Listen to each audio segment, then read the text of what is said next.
سلام، به کانال آشپزی من خوش اومدید. امروز با دستور پخت یک کیک پرتقالی راحت و خوشمزه خدمتتون رسیدم. بریم که با هم مواد اولیه‌اش رو مرور کنیم.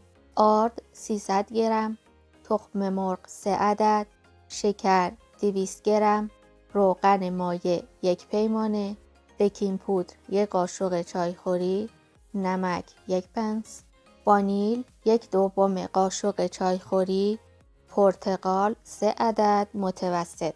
خب بریم که با هم این کیک خوشمزه رو آماده کنیم. قبل از شروع کار میایم و قالبمون رو آماده میکنیم. برای این کیک نیاز داریم به یک قالب لوف 10x25 به ارتفاع 10 سانت. خب اول با یک تیکه کره قالبمون رو کاملا چرب میکنیم. سعی کنید تمام قالب رو با کره چرب کنید تا کیکتون بعد پخت به راحتی از قالب جدا بشه. اگر میتونید با یک فرچه تمام سطح قالب رو دوباره بپوشونید که خیالتون راحت باشه. حالا حدود 1 الی 2 قاشق از آرد مورد نیاز رو داخل قالب بریزید و قالب رو بچرخونید تا آرد تمام قالب رو بپوشونه. با این کار دیگه نیاز به کاغذ روغنی نداریم. حالا آرد اضافی رو داخل کاسه خالی کنید و قالبتون رو کنار بذارید. حالا مابقی آرد رو داخل کاسه علک کنید و نمک و بیکینگ پودر رو بهش اضافه کنید. و با یک همزن خوب مخلوط کنید تا نمک و بیکینگ پودر با آرد کاملا مخلوط بشن. حالا ظرف آرد رو هم کنار دستتون قرار بدید. داخل یک کاسه دیگه شکر رو بریزید و پوست 3 عدد پرتقال رو داخل شکر رنده کنید. دقت کنید قسمت سفیدی پوست پرتقال رو رنده نکنید تا کیکتون تلخ نشه.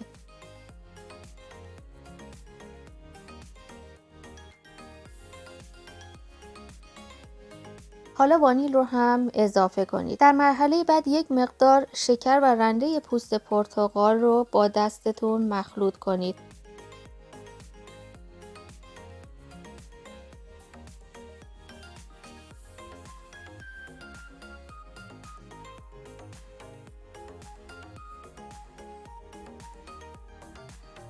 وقتی شکر و رنده پوست پرتقال کمی آب انداخت، یک تکه از پوست پرتقال رو نازک برش بزنید و خوب ریز کنید و به شکرتون اضافه کنید.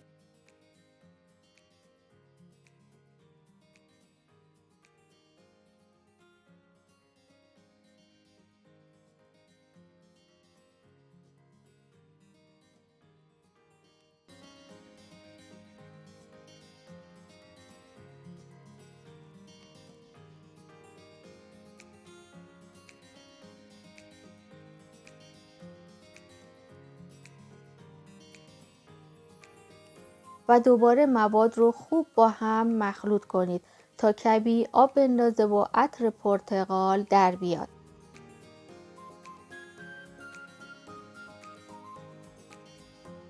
در مرحله بعد آب 3 عدد پرتقال رو بگیرید تا 1 پیمانه رو پر کنه.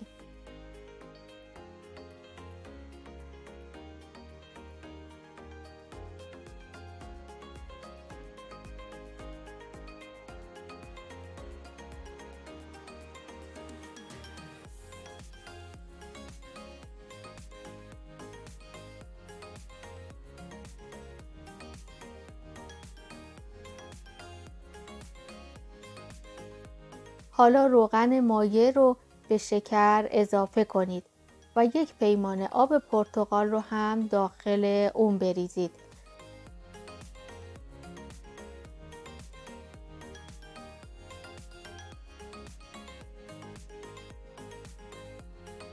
و با همزن دستی کمی مخلوط کنید تا یک دست بشن. و در آخر 3 عدد تخم مرغ رو به شکر اضافه کنید و خوب هم بزنید تا تخم مرغ کاملا از هم باز بشه و یک مایع یک دستی به دست بیاد.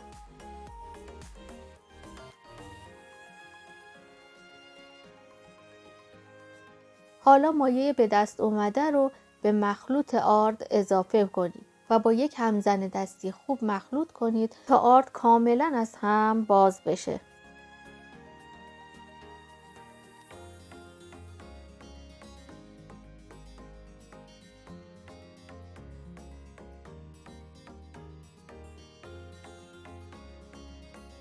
مایه کیکتون باید مانند تصویر غلظت داشته باشه. اگر خیلی شل و یا خیلی غلیظ بود بدونید که اندازه ها رو درست نریختید.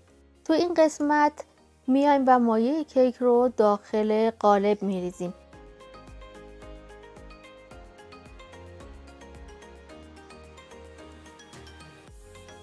و سطح اون رو با یک لیسک کاملا صاف میکنیم. فر رو با دمای 250 درجه سانتیگراد گرم کنید و قالب رو در طبقه وسط فر به مدت 10 دقیقه بذارید. بعد از 10 دقیقه دما رو به 180 درجه کاهش بدید و حدود 35 الی 40 دقیقه زمان بدید تا کیک کاملا پخته و روی اون طلایی بشه. قالب رو قبل از گذاشتن داخل فر چند بار روی میز کار بکوبید تا هوای اضافی بین اون خارج بشه. برای تهیه سس پرتقال که روی کیک میدیم 1/2 پیمانه پودر قند رو به همراه 1 قاشق چایخوری رنده پوست پرتقال و 1/4 پیمانه آب پرتقال خوب مخلوط میکنیم تا کرم رنگ بشه.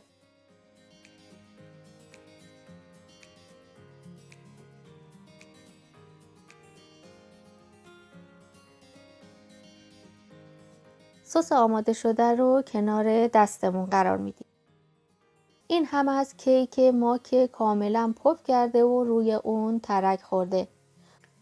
اون رو روی میز برش برمیگردونیم. همینطور که میبینید به راحتی از قالب جدا شد. علت این که یک طرف کیک من ارتفاع کمتری داره به خاطر اینی که دمای داخل فرم یکسان نبود. پس دقت کنید دمای داخل فر رو حتما تنظیم کنید تا کیک و شیرینی هاتون کاملا یک دست باشن تا یک قسمت اونها خام و قسمت دیگه اونها نسوزه. تو مرحله آخر میایم و سس پرتقال رو روی کیک میریزیم. شما میتونید کیکتون رو بدون سس هم سرو کنید.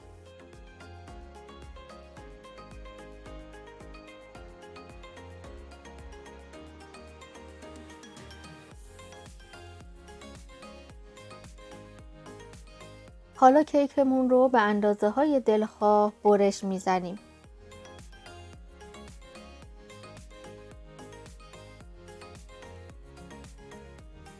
همینطور که میبینید بافت کیک کاملا نرم و اسفنجی هسته. میتونید الان که فصل پرتقال هست این کیک خوشمزه رو آماده کنید و با یک چایی برای عصرونه میل کنید.